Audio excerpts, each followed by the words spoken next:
The second major layer or floor in the house of the brain, built from the brainstem, subcortex, and neocortex, sitting on top of it all, the third floor, the house of the brain. In the second floor, the house of the brain, the amygdala and hippocampus are very close to each other and they communicate with each other. So the hippocampus, among its many functions, literally sends inhibitory signals to the amygdala. In effect, it puts on the brakes. It says, slow down, amygdala, chill. Also, the hippocampus signals the hypothalamus, which is close by. If you look at a picture of the brain, you can see they're all close to each other. And the hypothalamus is a really ancient part of the brain. As I said, it's considered to be part of the subcortex, but it sits right on top of the brainstem. It's really close to the top of the brainstem. So it's an ancient part of the brain.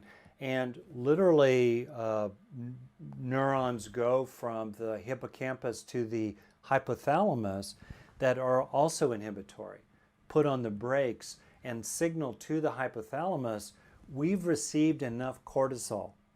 You don't need to keep telling the adrenal glands to shoot more adrenaline or cortisol into the body. Enough already. The problem is, as a detail, when people experience repeated stress, including the stress of negative emotions like anger or fear or sadness or hurt, again and again and again, the cortisol that comes with those negative emotions and stressful experiences weakens the hippocampus, while simultaneously strengthening and sensitizing the amygdala, which creates a vicious cycle. In effect, and this is Mother Nature's plan, it's very effective for animals living in harsh Stone Age, harsh conditions, or humans living in harsh Stone Age conditions. But on the whole, this vicious cycle sensitizes and primes people to become ever more sensitive to life's experiences and then even more vulnerable to them the next day. That's why it's very important to practice mindfulness, in part to step back from these stressful reactions. Mindfulness can act like a circuit breaker, because then we step back from it, we disengage from, we disidentify from our upsets.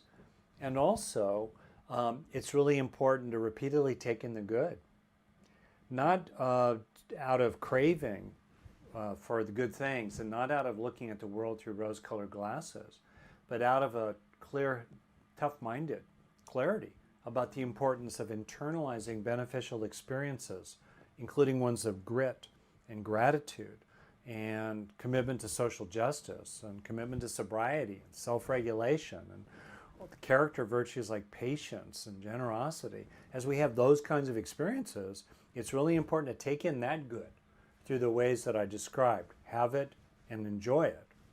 Internalize it in yourself. In part to offset the brain's negativity bias, which, as I put it, makes it like Velcro for bad experiences but Teflon for good ones.